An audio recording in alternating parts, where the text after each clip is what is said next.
Assalamualaikum warahmatullahi wabarakatuh. Yang kami hormati Bapak Profesor Dr. Haji Imam Taufik MAG, Rektor UIN Wali Songo Semarang. Yang kami hormati Bapak Dr. Haji Muhammad Muslim Jamil MAG, selaku Wakil Rektor 1 UIN Wali Songo Semarang. Yang kami hormati Bapak Dr. Haji Ahmad Arif Junaidi MAG, Ketua LP2M UIN Wali Songo Semarang. Juga yang kami hormati Bapak Kepala Pusat Pengabdian pada Masyarakat, Bapak Rizal Hamani MSc. Serta yang kami banggakan adik-adik mahasiswa peserta KKN ke-75 dari rumah UIN Wali Songo Semarang. Alhamdulillah, puji syukur senantiasa kita panjatkan kehadirat Allah SWT atas rahmat dan ridhonya, sehingga pada kali ini kita dapat berjumpa kembali dalam pembekalan KKN ke-75 dari rumah.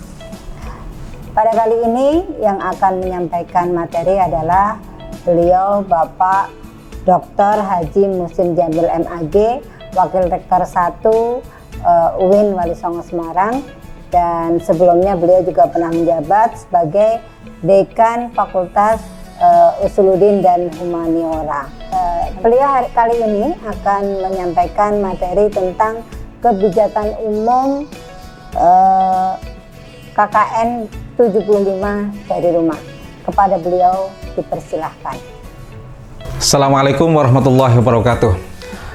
Rektor UIN Wali Songo Semarang, Profesor Dr. Haji Imam Taufik yang saya hormati, Ketua LP2M Dr. Haji Arif Junaidi MAG yang saya hormati, Kepala Pusat Pengabdian kepada Masyarakat yang saya hormati, seluruh kepala pada lembaga penelitian dan pengabdian masyarakat yang saya hormati, dan seluruh mahasiswa peserta kuliah kerja nyata angkatan ke-75 UIN Wali Songo Semarang yang saya hormati dan saya banggakan. Alhamdulillah, puji syukur kehadirat Allah Subhanahu wa taala karena atas pertolongannya kita bisa dipertemukan meskipun lewat daring, karena berbagai hal yang tidak memungkinkan kita untuk bertemu secara langsung. Salam dan salam semoga tetap tersurahkan kehadirat Rasulullah Muhammad SAW. Teman-teman mahasiswa yang saya hormati, saya akan menyampaikan beberapa poin penting dari pelaksanaan kuliah kerja nyata angkatan ke-75 yang merupakan kebijakan umum dari UIN Wali Songo Semarang dalam rangka untuk memastikan kuliah kerja nyata sesuai dengan panduan, sesuai dengan tujuan, sesuai dengan pedoman yang sudah kita rumuskan bersama-sama.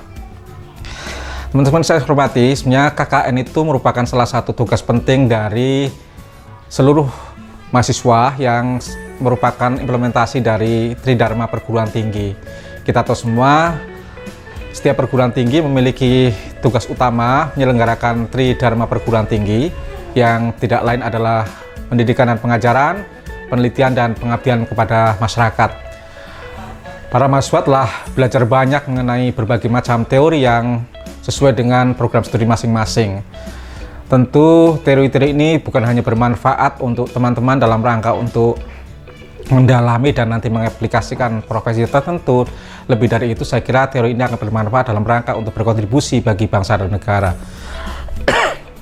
Dan salah satu cara kita untuk melakukan uji coba terhadap kemungkinan implementasi dari apa yang sudah teman-teman peroleh di kampus tidak lain adalah melalui kuliah kerja nyata atau KKN itu. Jadi sekali lagi yang saya sampaikan adalah kuliah kerja nyata merupakan bagian penting dari implementasi Tridharma perguruan tinggi. Teman-teman yang saya banggakan, kuliah kerja nyata sebenarnya didesain dalam rangka untuk membekali mahasiswa dalam rangka untuk belajar sekaligus kerja lapangan dengan cara mengintegrasikan antara ilmu pengetahuan teoritis dan pengalaman praktis. Dan secara integratif kita mengintegrasikan tiga hal. Yang pertama adalah pendidikan, yang kedua adalah pengabdian, dan yang ketiga adalah riset. Artinya proses pelaksanaan KKN sungguhnya adalah integrasi dari pendidikan dan pengajaran, yang kedua adalah riset, dan yang ketiga adalah pengabdian masyarakat itu sendiri. Oleh karena itu, nanti dalam proses pelaksanaan KKN sungguhnya teman-teman semua sedang belajar dengan masyarakat mengenai berbagai macam hal yang saya kira tumbuh dan berkembang dalam kehidupan sosial. Oleh karena itu, tolong pahamilah bahwa Anda belajar di tengah-tengah masyarakat, Anda terjun di tengah-tengah masyarakat dalam rangka untuk menggali informasi banyak hal mengenai kehidupan dengan berbagai aspeknya. Tentu ada aspek sosial, aspek keagamaan, aspek ekonomi, aspek teknologi, bahkan aspek seni. Tolong itu nanti dipelajari bersama-sama masyarakat. Yang kedua, Anda juga di tengah-tengah masyarakat melakukan proses riset. Paling tidak ketika Anda KKN nanti melakukan satu proses penggalian informasi yang terkait dengan problem-problem sosial yang ada di tengah-tengah masyarakat kita. Problem-problem teknologi, problem-problem ekonomi, problem-problem kesehatan, dan sebagainya. Artinya Anda menggali informasi itu semua yang itu mau tidak mau dilakukan dengan cara riset. Kemudian yang ketiga, Anda berusaha untuk melakukan proses perumusan pemecahan persoalan yang nanti akan dipecahkan penyelesaiannya bersama-sama dengan kelompok Anda dalam KKN dengan cara merumuskan berbagai macam kegiatan dan implementasinya. Jadi 3 hal ini saya kira harus dipahami oleh teman-teman semua dalam rangka kuliah kerja nyata. Hari ini teman-teman semua banyak pertanyaan yang datang ke saya mengenai kenapa KKN itu dilaksanakan secara daring, kenapa KKN itu dilaksanakan dengan namanya KKN dari rumah. Saya kira kita paham semua bahwa hari ini kita masih dalam situasi yang tidak memungkinkan untuk melaksanakan kegiatan secara normal karena ada pandemi COVID-19. Nah, pandemi ini saya kira mau tidak mau harus menjadikan seluruh elemen bangsa untuk memprioritaskan keselamatan dan kesehatan. Sementara aspek-aspek lain saya kira harus disesuaikan dengan situasi dan kondisi, sehingga teman-teman semua diminta untuk KKN secara berbeda dibanding dengan KKN sebelumnya, yaitu KKN dari rumah. Di samping itu kita juga punya konsep yang bisa mendasari kuliah kerja nyata dari rumah yang disebut dengan kebijakan Merdeka Belajar yang diintrodusir oleh Kementerian Pendidikan dan Kebudayaan. Saya kira ini juga menjadi landscape, menjadi kerangka kita untuk melaksanakan KKN secara lebih fleksibel. Kita juga punya edaran Dirjen nomor 69 tahun 2000 yang di dalamnya memang mengharuskan setiap mahasiswa PTKIN dalam rangka pelaksanaan pengabdian masyarakat harus dilakukan dengan model dari rumah, kecuali prodi-prodi yang memungkinkan untuk melaksanakan KKN secara offline, yaitu prodi teknologi dan kesehatan, terutama kedokteran, dan itu pun harus dilaksanakan dengan protokol kesehatan yang sangat ketat. Ini saya kira alasan mengapa KKN kemudian dilaksanakan melalui apa yang disebut sebagai KKN dari rumah. Berikutnya saya ingin menyampaikan teman sekalian, apa sih sesungguhnya yang menjadi tujuan KKN? Tadi saya sudah mengatakan KKN bertujuan untuk melatih mahasiswa dalam rangka menerapkan dalam rangka belajar, menerapkan ilmu pengetahuan di tengah-tengah masyarakat. Yang kedua, KKN juga didesain dalam rangka untuk menumbuhkan jiwa pengabdian masyarakat mahasiswa dengan cara mengaplikasikan ilmu pengetahuan teknologi dan seni yang sudah diperoleh di kampus. Kemudian ketiga, KKN juga bertujuan untuk mengasah kemampuan mahasiswa dalam rangka problem solving atau pemecahan masalah. Kita tahu semua program yang akan Anda buat tidak lain adalah satu program yang didasarkan atas rumusan masalah yang ada di tengah-tengah masyarakat. Kemudian yang berikutnya, tujuan KKN adalah untuk menjalin komunikasi antara Universitas UIN Wali Songo dengan pemerintah dan masyarakat secara luas. Oleh karena itu, saya berpesan kepada teman-teman, karena KKN adalah salah satu tujuannya adalah untuk menjalin komunikasi dengan masyarakat dan pemerintah setempat, tolong jaga nama baik UIN kalau kemudian Anda nanti mendiseminasi berbagai macam produk ya dari KKN dari rumah itu. Tolong jaga nama baik kita. Itu tujuan KKN. Kemudian berikutnya saya ingin menyampaikan apa sih kegiatan-kegiatan yang bisa dilaksanakan oleh teman-teman semua dalam rangka kuliah kerja nyata. Yang pertama, teman-teman bisa melakukan kegiatan dengan tema utama mengenai moderasi beragama. Saya kira ini tema penting secara nasional di PTKIN, bahwa PTKIN punya misi untuk mengembangkan visi keberagamaan moderat, yang ini merupakan salah satu cara penting bagi kita untuk memastikan PTKIN memberi kontribusi bagi upaya kita untuk pencegahan tumbuhnya paham-paham ekstrim yang berbahaya bagi kehidupan bangsa dan kehidupan masyarakat. Jadi tolong nanti desain kegiatan-kegiatan KKN yang relevan dengan kegiatan moderasi beragama. Yang kedua, tema KKN yang bisa diangkat juga terkait dengan penumbuhan kesadaran dan pencegahan COVID-19. Jadi tolong teman-teman semua bisa melakukan berbagai macam kegiatan dari rumah, bisa berupa ceramah keagamaan, bisa berupa apa saja yang terkait dengan upaya kita untuk menumbuhkan kesadaran masyarakat tentang bahaya dan pencegahan COVID-19. Tolong itu dibikin oleh teman-teman. Yang ketiga, kita juga bisa merumuskan kegiatan KKN dalam berupa dakwah secara online, dakwah secara daring.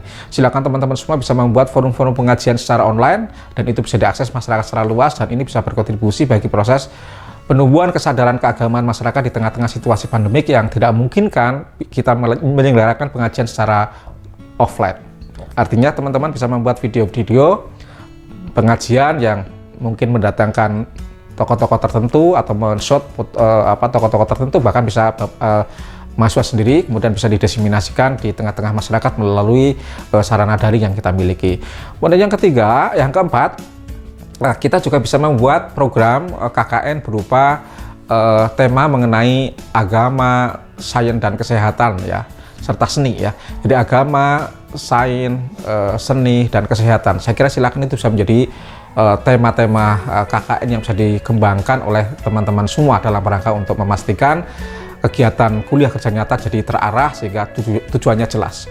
Itu dari segi tema-tema. Di samping yang terakhir, teman-teman juga bisa membuat satu tema kegiatan KKN dari rumah yang terkait dengan upaya kita untuk menumbuhkan kesadaran ekologis, kesadaran lingkungan, karena sekarang UIN Wali Songo sedang mengembangkan satu model pendidikan yang berbasis smart dan green campus.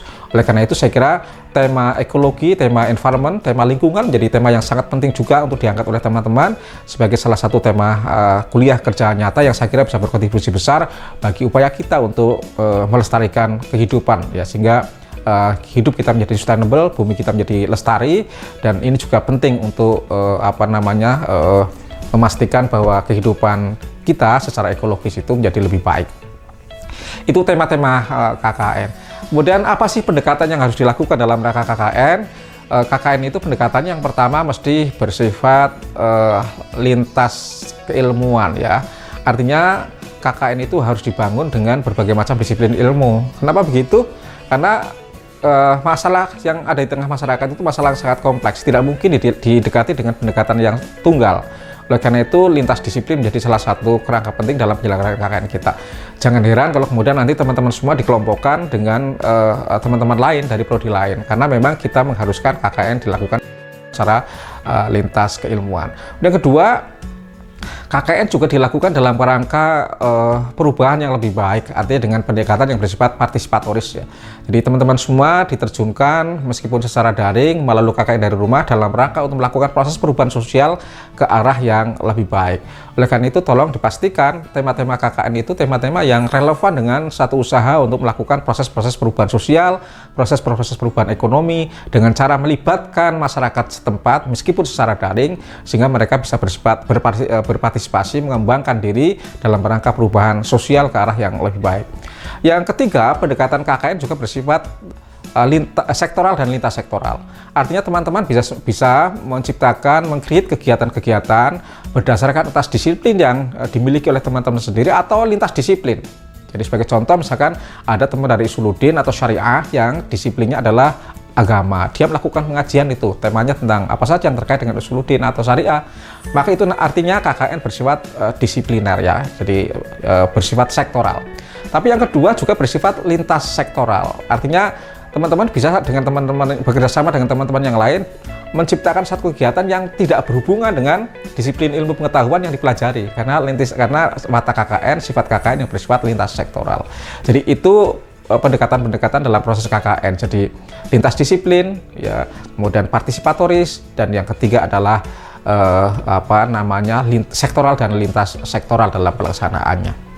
Nah itu pendekatan dalam KKN. Kemudian apa sih nanti yang bisa dihasilkan, hasil akhir yang bisa dilaporkan oleh teman-teman semua dalam rangka membuktikan bahwa teman-teman telah melakukan KKN. Yang pertama, teman-teman bisa membuat produk-produk digital ya, dari mulai